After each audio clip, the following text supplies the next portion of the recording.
Hi, I'm Brad, Blind Guy Garage. Um, so Derek from Vice Grip Garage is doing a contest, and the grand prize is he comes to work on your vehicle with you. Well, uh, anybody watches my channel at all, which I think right now I got 11 viewers, but uh, has seen some of my vehicles, which I'm going to go through them all. I'd like to work on all of them, but this is the first one is probably the most important as of right now in this season of my life. Um, this video is more for them to see more about me, so maybe, hopefully, they'll pick me.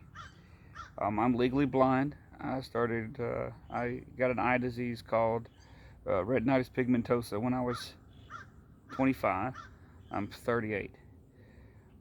Worked on race cars and stuff all the way up till then, and I was driving race cars, but grew up working on old Chevys and things like that, and mowers and things like that. So naturally, when it came time to figure out something to do, I never let the blindness slow me down. I've got 30% field of vision, so as I'm looking at this camera right now, I can't see it. I can't see this. I can see that, but not this. Not that. So anyhow, lots of other things, but I think they're more concerned too with the vehicle and what it means to you. So I always like the old square body Chevy trucks, and I've got videos posted of using the shine juice concoction that they show on Vice Grip Garage. This is the 85 Suburban. We call it Sombrero because it just looks like it came from Mexico. We love this truck. The kids love riding in it because, first of all, you got all this room. We can seat 9, so we have room for one of their friends. I've got 5 kids. 4 we have adopted and 1 biological. This whole thing, it runs. We use it to go back and forth to church. They love all the attention that we get, people looking and pointing. I've done a little bit of stuff. I had to replace from the catalytic converter back. The muffler just kind of rotted out. I bought some door gasket stuff. So I've got some sweeps and stuff like this and the felts that go in here. You know, but I rewired the switches, got them working. The wires pulled out of the back of this harness that's down here, that's in the door. Every time you honk the horn, this happens. At every single time. That's the road rage deterrent device. I actually don't know if I want to fix that or somehow make that happen on the next steering column, because I do have a good steering column for it I'm wanting to put in it. But once I put that column in, it probably will stop doing that waving at people every time you honk the horn. The door locks work, everything works, the back window works, but the regulator, the motor seems weak. But I did put the new rubbers in. I don't know, it had a big old dent in the rear bumper, and I fixed that. There's the other Suburban. With 5 kids, you pretty much just need a Suburban. You can't really, a minivan can do some stuff, but where I have a lawnmower repair shop, I need to be able to pull trailers and stuff. But this truck's super straight, no rust, 2-wheel drive, the 350. Runs really good. It runs great. It's puking oil. I think the thing's only got about 140,000 miles on the truck, but it's got a rebuilt 700R in it. So we got overdrive. We've got 308 rear gear. So we're doing pretty good. Super quiet. But I want to put a 4.8 in it, and I've bought all the stuff to start putting that in. It's of course, AC, front and rear. Bought all the stuff to start putting that in. Just haven't bought the engine yet, which that's coming. I'm going to be. But it's had the shine juice put on it, because this hood has no shine to it whatsoever. And of course surface rust doesn't shine. But since I started it and I don't want to foul out the plugs, I'm going to leave that running while we go over here and look at the next thing. Can you see it? I can't see it. Maybe you can see it. And this is the K5. I got this because I got a good deal on it, and the kids just love it. I go pick them up from the school bus at the end of the driveway with it, just because I can. Where I can't drive on the street anymore, so my kids, my 17-year-old has to drive us everywhere. And this one is one that we want to get it street worthy. It used to be an off-road rig, an off-road toy. I want to still keep it capable of doing that, just maybe go on the street and play a little, or drive around and then go play a little. This is all homemade mess. I didn't do any of that. I bought the truck with these bumpers and all on it. I put the wheels and tires on it. They are Humvee wheels, and takes adapters on the front to make those fit. Not adapters, but spacers. Absolutely no interior. We got one seat. The rear bench is amazing. It's cleaned up really nice. I've got a bench seat for the front. It's torn up and stuff, but no more than this truck was going to be. It'd be fine. Whoever had it before was pretty rough on it. So electrode, what Derek likes to call electrodigital pump, I'm letting it.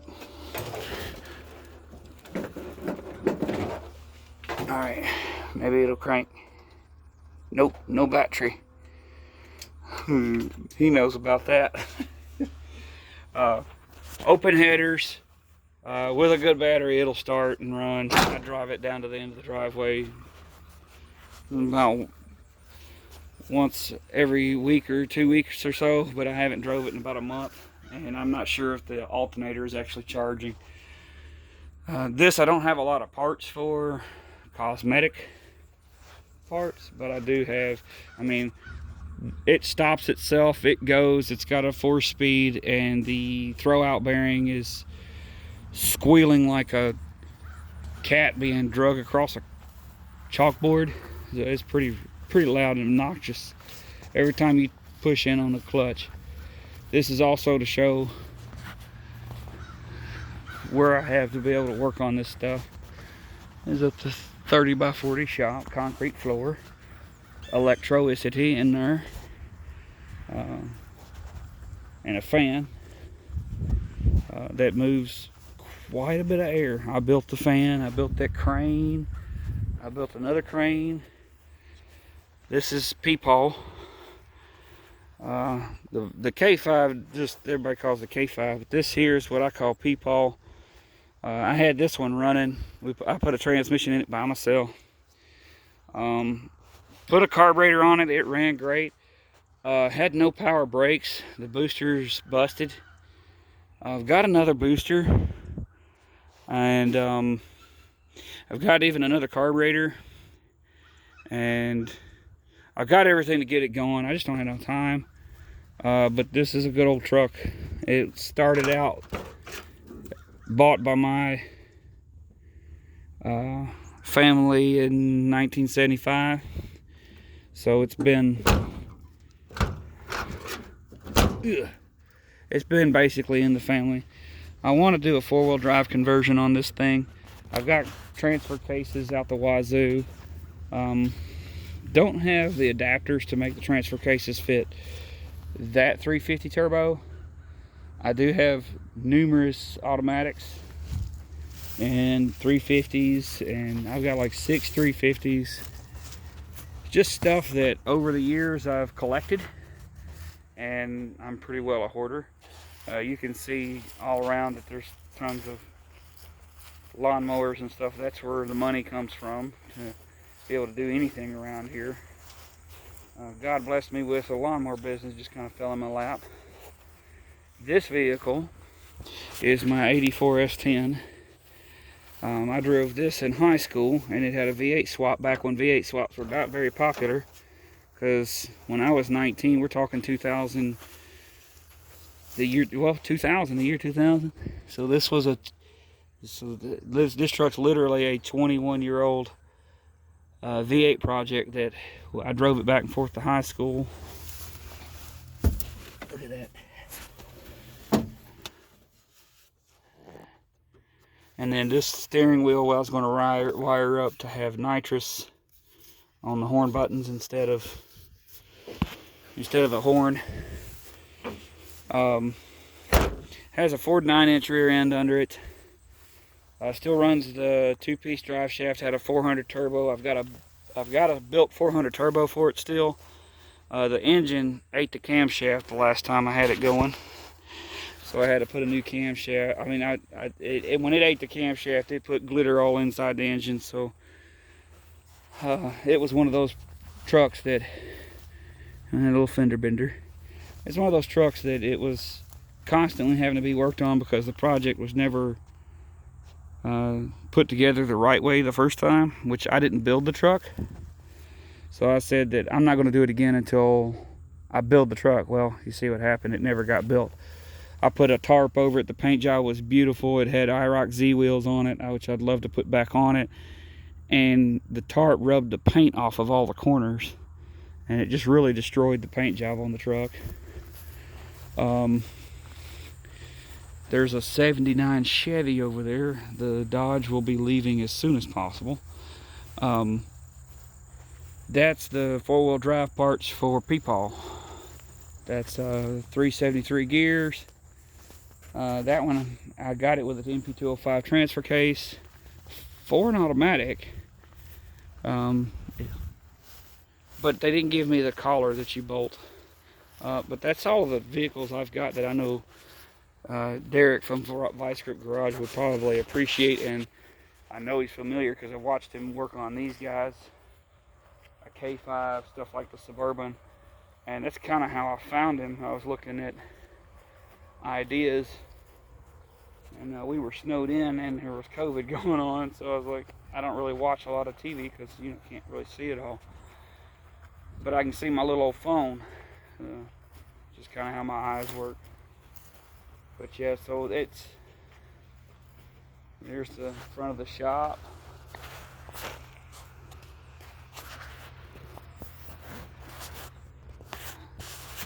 So we got a crane. It's a 2,500 pound crane, but I've never maxed it out. And I've accidentally picked up the whole back end of a pickup with it. 9-foot by 9-foot doors. I mean, don't know that we'd be able to work inside. I'd have to, I guess, if I won or got chosen, we would have to seriously put a lot of stuff outside. Come on, open.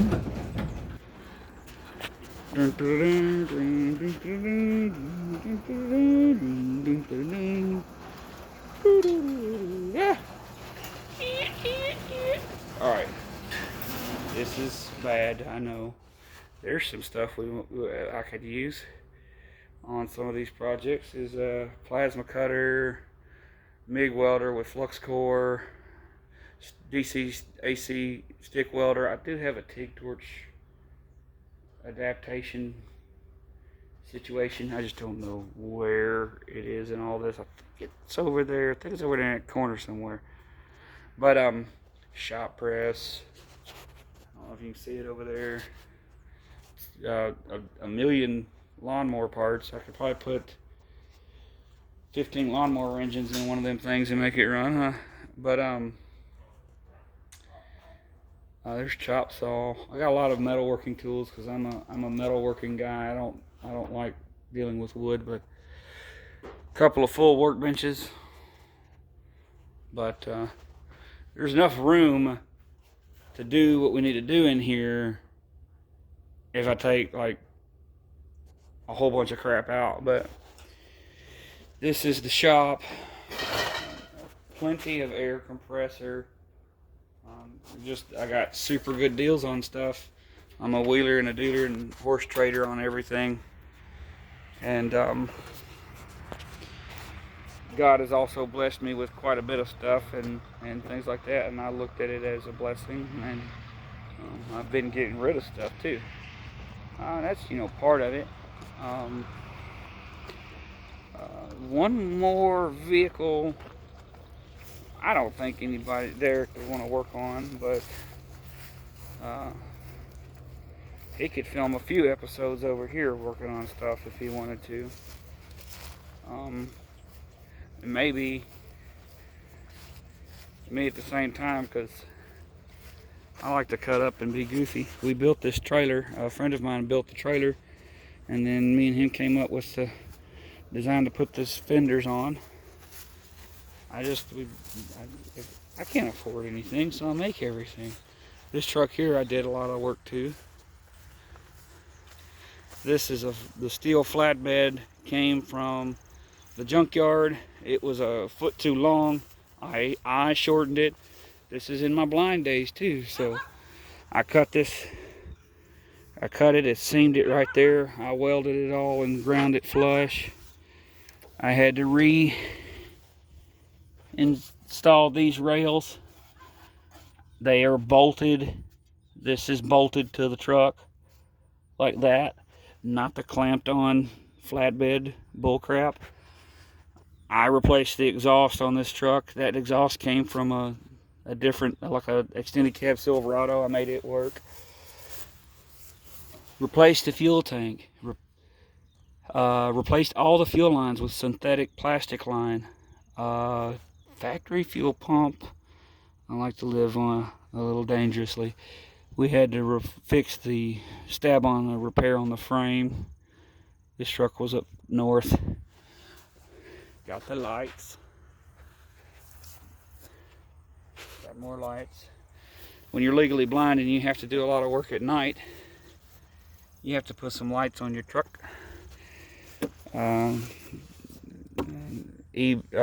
Amazon mirrors.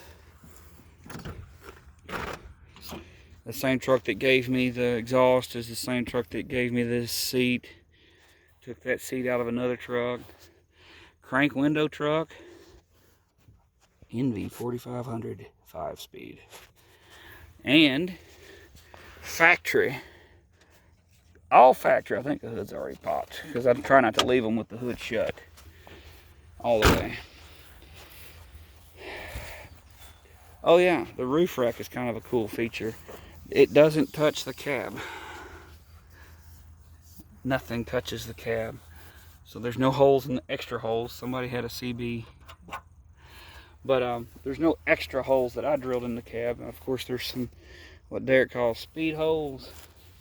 But no, it is not popped. What? I'm slipping. But the TBI was more trouble than it was worth. So I converted on it, because this truck is kind of rare as it came with a factory 350. Replaced the radiator, replaced the fan, did that. It's got a double pumper carburetor with no choke, but it probably starts easier than the 85. It's got a battery right here with a battery in the very back underneath the back of the bed. I did all of this stuff by myself, except maybe, I think I might have had help with the intake. Just cleaned up the valve covers and clear coated them. It worked fine.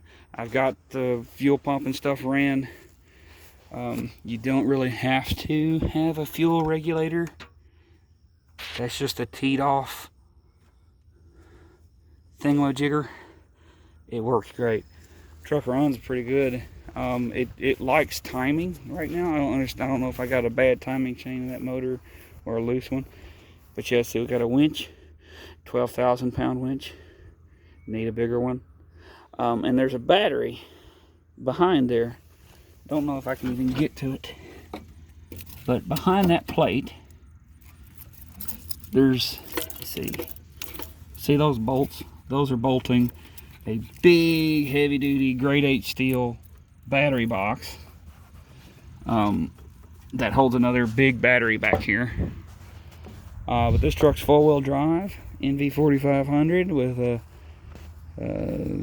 350 baked out hood, yeah.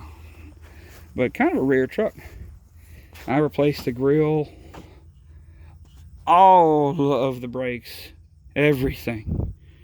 Hard lines, calipers, was it the brake master cylinder. See, those are my bends. Where do they start? Right down there. That's all me. All of that had to be bent and put back. And it's one piece, 1/4 inch, which is an absolute bear. I flared it, I did everything. The brake line goes from the distribution valve,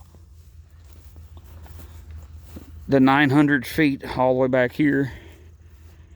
We had to do the rear brakes on here, the brake lines, everything had to be done on that. So this truck's like more new stuff than old stuff on this truck. It also had a new brake master cylinder, clutch master cylinder, slave cylinder combo kit with the little plastic line and everything.